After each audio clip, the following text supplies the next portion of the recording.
আজি অসম মন্ত্ৰীসভাৰ এখন গুৰুত্বপূৰ্ণ বৈঠক ডিব্ৰুগড়ত মুখ্যমন্ত্ৰীৰ সচিবালয়ত অনুষ্ঠিত হয়।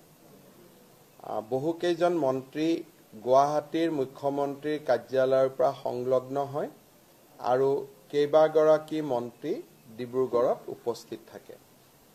আজিৰ কেবিনেটে প্ৰধানমন্ত্ৰী নৰেন্দ্ৰ মোদী ডাঙৰীয়াক ধন্যবাদ জনায় যে যোৱাকালি ভাৰত চৰকাৰে নামৰূপত 12.7 লাখ মেট্ৰিক টন ক্ষমতাৰে ইউৰিয়া আৰু এমোনিয়া প্লান্ট এটা নিৰ্মাণৰ বাবে অনুমোদন জনায় আৰু এই গোটেই প্ৰকল্পটোৰ বাবে 10,601 কোটি টকা ধাৰ্য কৰে। মই বিনম্ৰতাৰে সৈতে ৰাইজক জনাব বিচাৰিম যে এই নামৰূপৰ ইউৰিয়া প্লান্ট বা এমোনিয়া প্লান্ট নিৰ্মাণৰ ক্ষেত্ৰত প্ৰধানমন্ত্ৰী নৰেন্দ্ৰ মোদী ডাঙৰীয়াই কেন্দ্ৰীয় বাজেট আৰু এডভান্টেজ আসাম 2.0 ঘোষণা কৰিছিল আৰু এডভান্টেজ অসম কাৰ্যসূচীত যোগদান কৰি গৈয়েই প্ৰধানমন্ত্ৰী ডাঙৰীয়াই প্ৰথম সুযোগতে এই বিশেষ প্ৰকল্পটো কেন্দ্ৰীয় কেবিনেটৰ দ্বাৰা অনুমোদিত কৰোৱায়। আপোনালোক সকলোৱে জানে যে এই প্ৰকল্পটোত ভাৰত চৰকাৰৰ 60% অংশীদাৰিত্ব থাকিব আৰু অসম চৰকাৰে এই প্ৰকল্পটোত 40% অংশীদাৰিত্ব ল'ব। আৰু যদি ইণ্ডিভিজুৱেল এণ্টিটি হিচাপে চাব যাওঁ, ভাৰত চৰকাৰৰ 4টা সংস্থাই ইয়াত নিজৰ নিজৰ অংশীদাৰিত্ব ল'ব।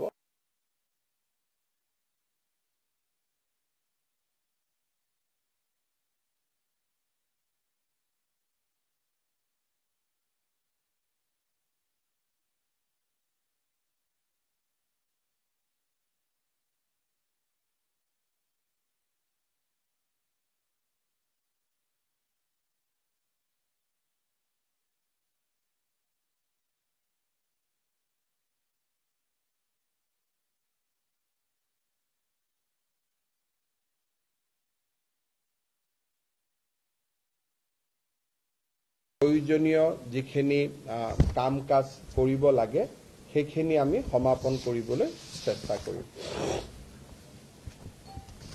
আজিৰ কেবিনেটে আমাৰ মৰাণ জনগোষ্ঠীৰ বাবে এটা গুৰুত্বপূৰ্ণ সিদ্ধান্ত গ্ৰহণ কৰে। আমি সকলোৱে জানো যে অৰুণাচল প্ৰদেশৰ বিভিন্ন স্থানত মৰাণ জনগোষ্ঠীৰ লোকসকলে বাস কৰে, কিন্তু অৰুণাচল চৰকাৰে তেওঁলোকৰ যিয়ে অসুবিধা নহওক কিয় এই যুৱক যুৱতীসকলক বা বাসিন্দাসকলক স্থায়ী নাগৰিকত্বৰ প্ৰমাণপত্ৰ নিদিয়া বাবে বা PRC নিদিয়া বাবে অৰুণাচলত তেখেতসকলে বিভিন্ন সুবিধাৰ পৰা বঞ্চিত হ'বলগীয়া হয়। বিষয়টোৰ সম্পৰ্কত অৰুণাচলৰ মুখ্যমন্ত্ৰীৰ লগত মই যোগাযোগত আছো, কিন্তু যেতিয়ালৈকে অৰুণাচলত এই সমস্যাটো সমাধান নহয়, অৰুণাচলত বাস কৰি থকা মৰাণ জনগোষ্ঠীৰ লোকসকলক আমি অসমৰ PRC দিবলৈ সিদ্ধান্ত গ্ৰহণ কৰিছো। ইয়াৰ ফলত তেখেতসকলে অসমৰ চাকৰিৰ বাবেও নিজক চাকৰিত তেওঁলোকে প্ৰাৰ্থিত্ব দিব পাৰিব। অসমৰ মেডিকেল ইঞ্জিনিয়াৰিং কলেজ আদিতো তেওঁলোকে অংশগ্ৰহণৰ সুবিধা পাব আৰু মৰাণ জনগোষ্ঠীৰ বাবে যি আমি ৰিজাৰ্ভেশ্যন কৰি থোৱা আছে তাতো তেওঁলোকে পৰীক্ষা দিবলৈ সুবিধা পাব। মই ভাবো যে এইটো অসমৰ আটাইতকৈ প্ৰাচীনতম জনগোষ্ঠী মৰাণ জনগোষ্ঠীৰ বাবে আজি কেবিনেটে এটা ঐতিহাসিক সিদ্ধান্ত গ্ৰহণ কৰে। আজি কেবিনেটত আমি আৰু এটা সিদ্ধান্ত গ্ৰহণ কৰিছো যে নেশ্যনেল হেল্থ মিছনত যিসকল কৰ্মচাৰী বা নাৰ্ছ বা আন বিষয়া কৰ্মচাৰীয়ে কাম কৰে, তেওঁলোকে যদি ৰাজ্য চৰকাৰৰ কিবা নিয়োগৰ পৰীক্ষাত অৱতীৰ্ণ হ'ব লাগে তেতিয়াহ'লে তেওঁলোকৰ বাবে বয়সৰ ঊৰ্ধ্বতম সীমা নাথাকিব। তেওঁলোকে যিমানেই বয়স নহওক কিয় যদি NHMত তেওঁলোকে কাম কৰি আছে তেতিয়াহলে স্বাস্থ্য বিভাগৰ চৰকাৰী চাকৰিৰ কাৰণে তেওঁলোকে আবেদন পত্ৰ দিব পাৰিব ANMৰ চাকৰিৰ কাৰণে GNMৰ চাকৰিৰ কাৰণে অৰ্থাৎ নিৰ্দিষ্ট ফিল্ডখনত যি ফিল্ডত কাম কৰি আছে সেই ফিল্ডত তেওঁলোকে নিয়োগৰ পৰীক্ষাত অৱতীৰ্ণ হ'ব পাৰিব গোৱালপাৰা জিলাৰ যিখন অসামৰিক হস্পিটাল আছিল গোৱালপাৰা সিভিল হস্পিটাল সেই সিভিল হস্পিটালখনক বা অসামৰিক হস্পিটালখনক আমি তৎকালীনভাৱে কাৰ্যকৰী হোৱাকৈ শহীদ নিধানু ৰাম ৰাজবংশীৰ নামেৰে উৎসৰ্গা কৰিবলৈ সিদ্ধান্ত গ্ৰহণ কৰিছো ভাৰতৰ স্বাধীনতা সংগ্ৰামৰ 1942 চনৰ এগৰাকী শহীদ নিধানু ৰাম ৰাজবংশী এতিয়াৰ পৰা গোৱালপাৰা অসামৰিক চিকিৎসালয়খন শহীদ নিধানু ৰাম ৰাজবংশী অসামৰিক চিকিৎসালয় ৰূপে পৰিচিত হ'ব আমাৰ 31 মাৰ্চৰ পৰা অসমৰ প্ৰতিটো ওয়েলনেস সেন্টাৰ যি আমাৰ গাঁৱে গাঁৱে ওয়েলনেস সেন্টাৰ আছে সেই ওয়েলনেস সেন্টাৰত একোটাকৈ স্বাস্থ্য শিবিৰ কৰিবলৈ ৰাজ্য চৰকাৰে সিদ্ধান্ত গ্ৰহণ কৰিছে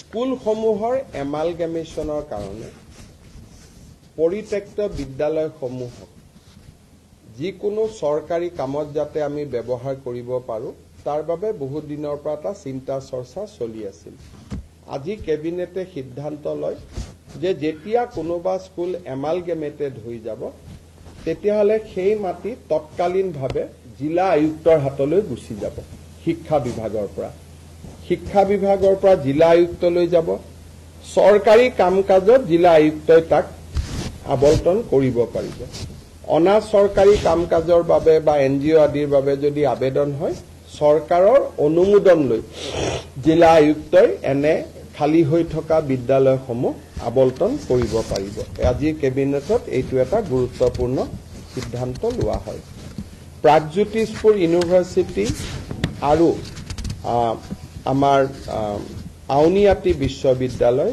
এই দুইখন বিশ্ববিদ্যালয়ৰে যিখন ফাৰ্ষ্ট টেটু বুলি কয় সেই টেটুখন আজি কেবিনেটে অনুমোদন জনায় doctor Bhupen Hazarika regional government film আৰু টেলিভিছন ইনষ্টিটিউটৰ অধ্যাপক অধ্যাপিকাসকলক কেবিনেটে AICT স্কেল দিবৰ বাবে আজি সিদ্ধান্ত গ্ৰহণ কৰে জুনাই বিধানসভা সমষ্টিত আজি কেবিনেটে সিমেন চিচি টাঙনি ডেভেলপমেণ্ট ব্লক নামে নতুন ব্লক এটা নিৰ্মাণ কৰে জুনাই সমষ্টিটো যথেষ্ট ডাঙৰ সমষ্টি আছিল এটাই মাত্ৰ তাত ব্লক থকাৰ বাবে ৰাইজৰ অসুবিধা হৈছিল আজি জুনাই সমষ্টিত আমি সিমেন্ট চিচি টাঙনি উন্নয়ন খণ্ড নামে আৰু এটা উন্নয়ন খণ্ড গঠনৰ সিদ্ধান্ত গ্ৰহণ কৰোঁ আজি আমাৰ কেবিনেটত কমতাপুৰ মৰাণ আৰু মটক অটনমাস কাউন্সিলৰ তিনিওখন বিল সংশোধন কৰাৰ বাবে সিদ্ধান্ত গ্ৰহণ কৰা হয় এই সিদ্ধান্তৰ ফলত কমতাপুৰ পৰিষদত কোচ ৰাজবংশীৰ উপৰিও ST SC OBC আৰু MOBC থকা গাঁওসমূহ সন্নিবিষ্ট হ'ব মৰাণ আৰু মটক কাউন্সিল দুখনতো সেই ধৰণে আমি এমেন্ডমেন্ট আনিছো যে যদি কৰবাত 50%তকৈ কম মৰাণ মটক জনগোষ্ঠীৰ লোক থাকে তেওঁলোকো অটনমাস কাউন্সিলত সোমাব পাৰে তাৰ ব্যৱস্থা আজি আমি কৰিছো কিন্তু এখিনি পাৰ্ট ভিলেজ হিচাপে হ'ব অন্যান্য জনগোষ্ঠী কাউন্সিলত নুসুমাই মৰাণত মৰাণ মটকত মটক এই ধৰণে আমি ব্যৱস্থা কৰিছো আজি কেবিনেটে এটা গুৰুত্বপূৰ্ণ সিদ্ধান্ত লৈছে যে গুৱাহাটী ডিব্ৰুগড় আৰু শিলচৰত দোকান পোহাৰ এতিয়া 24 ঘণ্টা খোলা ৰাখিব পাৰিব আৰু সাপ্তাহিক এটা যি বন্ধৰ কথা আছিল এতিয়াৰ পৰা সাপ্তাহিক বন্ধটো নাথাকিব চৰকাৰী নিয়মত নাথাকিব কোনোবাই বন্ধ কৰিব খুজিলে কোনো আপত্তি নাই ডিব্ৰুগড় গুৱাহাটী আৰু শিলচৰ পৌৰ নিগম মিউনিচিপালিটি কিন্তু বাকি টাউনসমূহত যাক এই গুৱাহাটী ডিব্ৰুগড় শিলচৰ মিউনিচিপালিটি কৰ্পোৰেচন কিন্তু বাকি টাউনসমূহতো ৰাতি 2টা বজা পৰ্যন্ত দোকান পোহাৰ খোলা ৰাখিব পাৰিব গ্ৰাম্যাঞ্চলত ৰাতি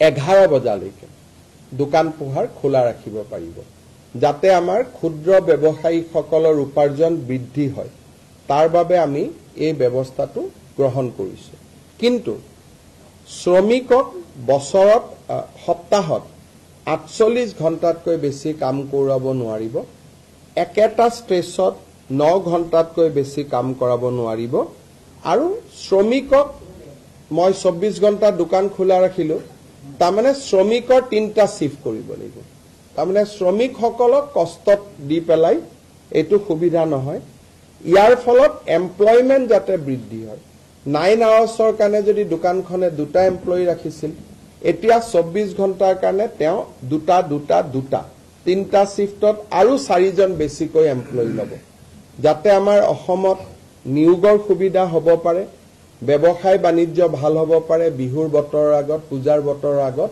তাৰ বাবে আমি এই সিদ্ধান্ত গ্ৰহণ কৰিছো আৰু মই ভাবো যে এই সিদ্ধান্তই আমাৰ অসমৰ ব্যৱসায়ী মহলত যথেষ্ট সহায় কৰিব আমাৰ অসমৰ কামৰূপ আৰু বঙাইগাঁও জিলাত দুখন পিআৰএফ আছিল পিআৰএফ মানে প্ৰপ'জ ৰিজাৰ্ভ ফৰেষ্ট এখনৰ নাম চৰাইবাহা এখনৰ নাম খোৰাগাঁও এই দুইখনকে আমি ৰিজাৰ্ভ ফৰেষ্টলৈকে আজি কনভাৰ্ট কৰিছো তাৰ ফলত অসমত বনাঞ্চলৰ মাটিকালি বৃদ্ধি হ'ব এই দুইখন প্ৰপ'জ ৰিজাৰ্ভ ফৰেষ্ট হোৱা বাবে আমাৰ ৰিজাৰ্ভ ফৰেষ্টৰ মাটিকালি 700 হেক্টৰ বৃদ্ধি পাব আজি আমাৰ কেবিনেটত আৰু এটা সিদ্ধান্ত গ্ৰহণ কৰা হয় ডেভেলপমেন্ট কাউন্সিল সমূহে কেতিয়াবা নিজৰ বাজেট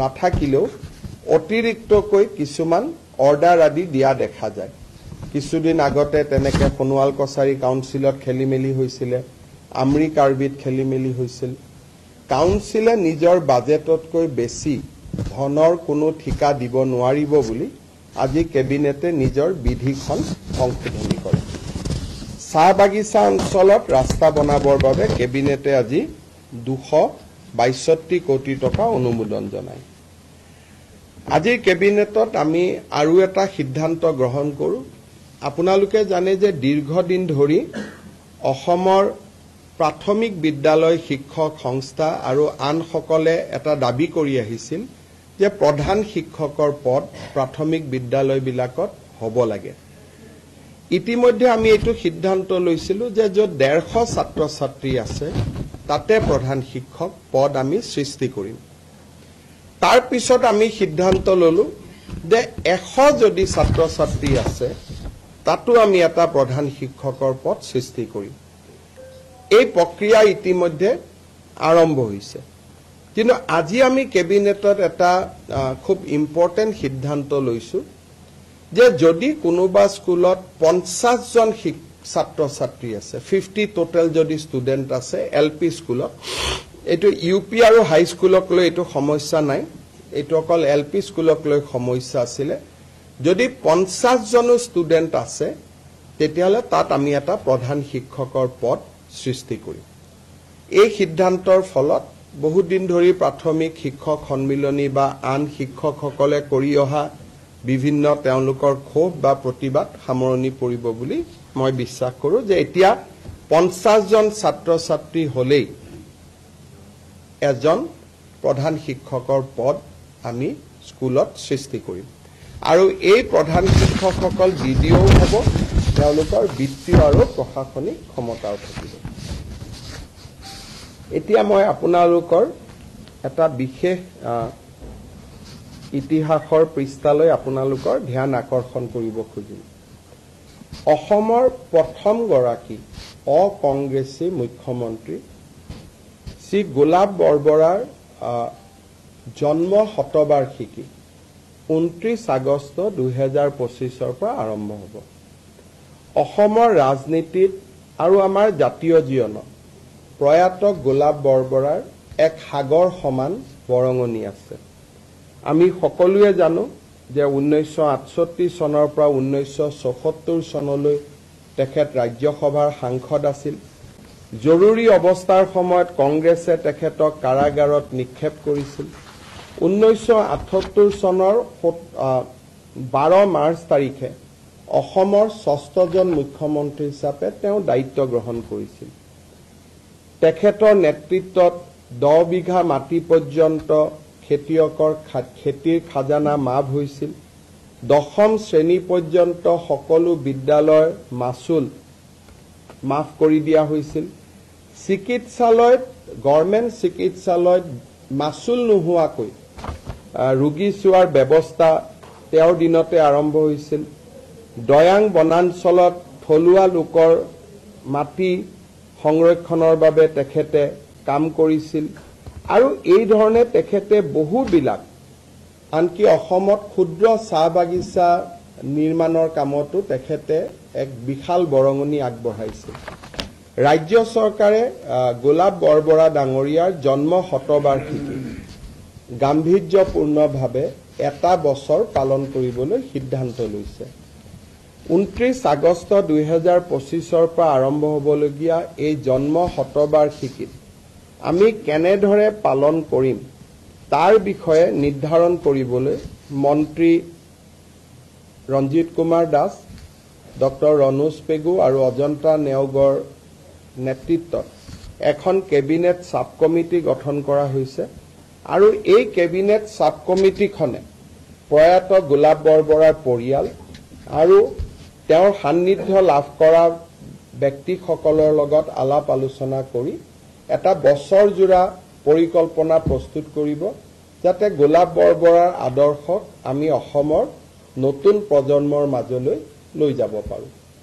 ইয়াৰ উপৰিও এই বছৰটোৰ ভিতৰতে অসমৰ এখন ৰাজ্যিক শিক্ষানুষ্ঠানক বা আন ৰাজ্যিক এটা অনুষ্ঠানক প্ৰয়াত গোলাপ বৰবৰাৰ নামেৰেও নামাঙ্কিত কৰাৰ বাবে আমি সিদ্ধান্ত লৈছো আৰু কেবিনেট সাব কমিটিখনে এই অনুষ্ঠানটো আমাক দেখুৱাই দিব যে এই অনুষ্ঠানটি আপোনালোকে বা কেবিনেটে গোলাপ বৰবৰাৰ নামত নামাঙ্কিত কৰিব পাৰে। মই সকলো ৰাইজৰ এই ক্ষেত্ৰত সহযোগিতা বিচাৰিছো। চতুৰ্থতে আমাৰ এইকেইটা দিন বাতৰি কাকতত ৰংঘৰত কৃত্ৰিম বানপানী সৃষ্টি হোৱাৰ বাতৰি ওলাই আছে। ৰংঘৰ পৰ্যবেক্ষণ কৰিবলৈও কেবিনেটে এটা লোক নিৰ্মাণ বিভাগ আৰু ৱাটাৰ ৰিচোৰ্চ ডিপাৰ্টমেণ্ট আৰু আৰবান এফেয়াৰ্ছ ডিপাৰ্টমেণ্ট আৰু আৰ্কিঅলজি ডিপাৰ্টমেণ্ট এই চাৰিওটা ডিপাৰ্টমেণ্টৰ বিষয়া সন্নিবিষ্ট এটা এক্সপাৰ্ট টিম ৰংঘৰলৈ পঠাবৰ বাবে সিদ্ধান্ত গ্ৰহণ কৰিছে। কেবিনেটত লোৱা সিদ্ধান্ত একেটাই আছিল। আপোনালোকৰ যদি কিবা সুধিব আছে সুধিব পাৰে। हिंदी में बोलने के लिए तकलीफ होगा, अभी इतना लंबा है, मुझको दोबारा आधा घंटा चाहिए। हमारे भारत सरकार की जो बजट थे उस बजट में नामरूप में एक 12 लाख मेट्रिक टन की यूरिया एमोनिया प्लांट बनाने का निर्णय लिया गया था। वही निर्णय को प्रधानमंत्री जी ने हमारे निवेश सम्मेलन में भी दोहराया थे। कल union cabinet under the chairmanship of our beloved prime minister है, उन्होंने ये पूरा प्रकल्प को स्वीकृति दिया। आज हमारे कैबिनेट ने प्रधानमंत्री जी को इसके लिए अपना कृतज्ञता जताया और हमारा आशा है कि प्रधानमंत्री जी अगले बार जब असम में आएगा, खास करके सितंबर अक्टूबर महीना में, उसी समय ये यूरिया एमोनिया प्लांट का शिलान्यास भी जरूर करेगा। हम प्रधानमंत्री जी को असम वासियों का ओर से बहुत बहुत धन्यवाद देता हूँ। अरुणाचल में जो हमारे मरान जनगोष्ठी का लोग है, अभी तक अरुणाचल सरकार उनको परमानेंट रेसिडेंशियल सर्टिफिकेट नहीं दिया है। जब तक अरुणाचल परमानेंट रेसिडेंशियल सर्टिफिकेट नहीं देगा तब तक असम सरकार उनको परमानेंट रेसिडेंशियल सर्टिफिकेट असम का देने का काम करूंगा, लेकिन हम लोग निरंतर प्रयास करूंगा कि अरुणाचल में भी वो लोगों को पीआरसी मिले। केंद्रीय मंत्री नितिन गडकरी কালি ঘোষণা কৰিছিলে ৰাষ্ট্ৰীয় ঘাইপথ আৰু দলং ইত্যাদি নিৰ্মাণৰ বাবে 3 লাখ কোটি টকা পৰ্যন্ত দিয়া হ'ব আৰু আমেৰিকাৰ সমপৰ্যায়লৈকে লৈ যোৱা হ'ব বুলি মইতো ভাবো যে আমি যি ধৰণে নেশ্যনেল হাইৱে যোৰহাটৰ পৰা ডিব্ৰুগড়ত বনাই আছো, আমি নেশ্যনেল হাইৱেৰ ওপৰতো হেলিকপ্টাৰো লেণ্ড কৰাম আৰু প্লেনো আমি লেণ্ড কৰাম। এই বছৰটোৰ ভিতৰত আপোনালোকে তেনেকুৱা বহুত পৰিঘটনা অসমত দেখিবলৈ পাব, যে অসমৰ ৰাস্তাত এয়াৰফোৰ্চৰ ফ্লাইট নামিব, অসমৰ ৰাস্তাত হেলিকপ্টাৰ নামিব, অসমত সুৰংগ হ'ব। আজি কথা কলে মানুহে অলপ বিশ্বাস কৰিব বেয়া পায়, কিন্তু দেখি থাকিলে বিশ্বাস কৰি গৈ থাকিব। ডিব্ৰুগড়ৰ কথা নাই, ডিব্ৰুগড়টোত বগীবিল অলৰেডি বনোৱাই হৈছে, কিন্তু টানেল নুমলীগড় আৰু গোলাঘাট গহপুৰৰ মাজত হ'ব। কালি আমি ডিব্ৰুগড়ত আলোচনা কৰিছো, কালি মিটিং ৰাখিছো ডিব্ৰুগড়ৰ ওপৰত। কালি ডিব্ৰুগড়ৰ আৰ্টিফিচিয়েল ফ্লাডৰ ওপৰত আমি মিটিং ৰাখিছো, তেতিয়া আপোনালোকক ক'ব পাৰিম।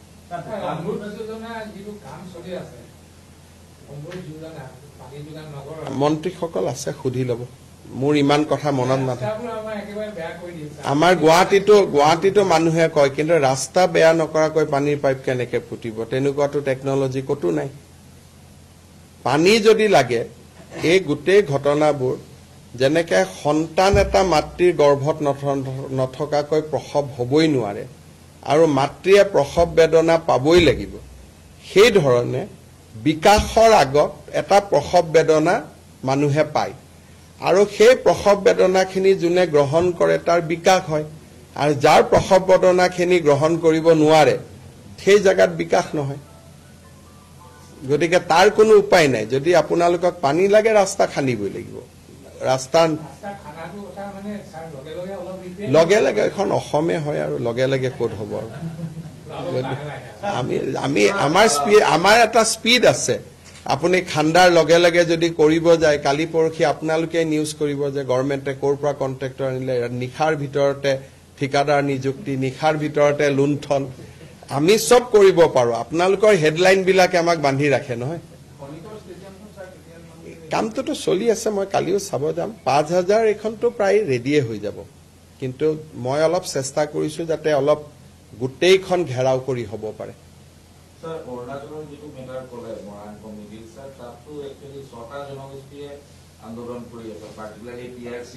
মোক মৰাণসকলে সাক্ষাৎ কৰিছে, আন জনগোষ্ঠীও যদি মোক সাক্ষাৎ কৰে তাতো ব্যৱস্থা লয়।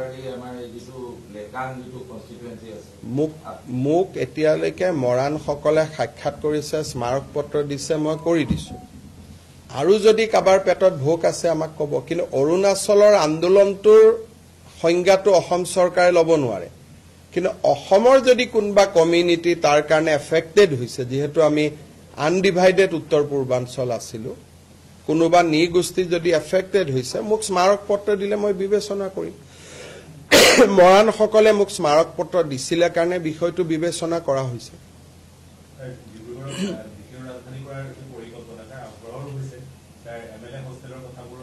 ইয়াতে কালি মই চাব যাম, আমি কালি মাটি চিলেক্ট কৰিম। এই বছৰটোৰ ভিতৰতে ডিব্ৰুগড়ত অসম বিধানসভা, MLA হোষ্টেল, অধ্যক্ষৰ বাসভৱন, এই গোটেইবিলাক নিৰ্মাণৰ কাম আৰম্ভ হ'ব।